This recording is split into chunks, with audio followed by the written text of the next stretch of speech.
সপ্তাহের ব্যবধানে ফের অস্থির রাজধানীর নিত্যপণ্যের বাজার। আরেক দফা দাম বেড়েছে মাছ, মাংস, শাকসবজি। এতে আবারও বিপাকে পড়েছেন সাধারণ মানুষ।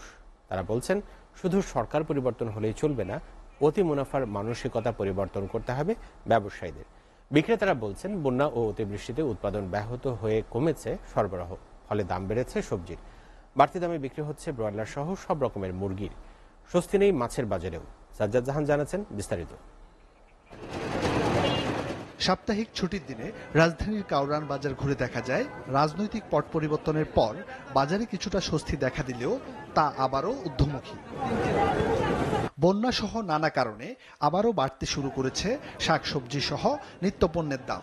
ক্রেতাদের অভিমত, সরকার বদলালেও বাজারের চিত্র বদলায়নি।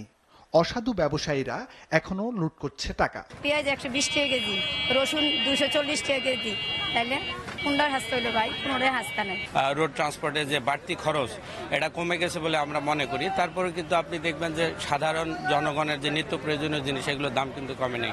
আগের সিন্ডিকেটে আছে না সিন্ডিকেট ভেঙে গেছে এটা আমরা জানি না, তবে জিনিসপত্রের দাম কমা উচিত। সবারই নাবিশ্বাস হচ্ছে।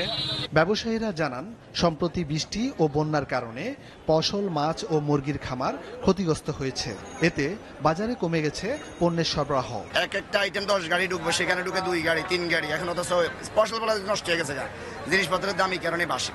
ব্রয়লার আজকে চলতেছে 180 টাকা, আর পাকিস্তানি আমরা অরিজিনাল যেটা ওটা বেচতেছে 270 টাকা, আর যেটা হাইব্রিড ওটা 250 টাকা।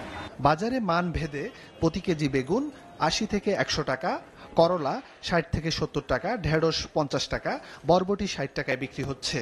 এছাড়া টমেটো 160 টাকা, সিম 200 টাকা ও শসা বিক্রি হচ্ছে 50 টাকায়। এদিকে আমদানি শুরু হলেও কমেনি পেঁয়াজের দাম। আদা, রসুন ও আলু উচ্চমূল্যে স্থিতিশীল রয়েছে। আর রসুন মনে করেন 220 টাকা, আদা 220 টাকা, আলু 55 টাকা। এটি মনে করেন আপনার 15-16 দিন ধরে এরকমই রেট। কিছুটা অব্যবস্থাপনা আমার কাছে মনে হচ্ছে যে অ্যাকচুয়ালি এখন তো মাছের দাম সবকিছু ঊর্ধ্বগতি। এটা খুবই দুঃখজনক বলে মনে করি। তবে আশাবাদী যে নিশ্চয়ই সবকিছু ম্যানেজমেন্টের কন্ট্রোলে চলে আসবে, আশা করছি। বাজারে ইলিশের সরবরাহ বাড়লেও প্রত্যাশা অনুযায়ী কমেনি দাম। 1 কেজির কিছুটা বেশি ওজনের ইলিশ বিক্রি হচ্ছে 1700 থেকে 1800 টাকায়। সেই সাথে বাড়তি দাম গুনতে হচ্ছে মাছ ও মাংসে। বড় বড় মাছ কম, এই কারণে একটু বড় মাছের দাম বেশি। ছোট মাছগুলা 500 550 টাকা কেজি। আমাদের এত টাকা ইনকাম নাই যে আমরা ইলিশেই সব টাকা খরচ করে ফেলবো। 1000 বা 1200 এরকম হলে সুবিধা হয়। মানুষের প্রত্যাশা অনুযায়ী বাজার নিয়ন্ত্রণে আনতে দাবি জানান সাধারণ ক্রেতারা। সাজ্জাদ জাহান, এসটিভি, ঢাকা।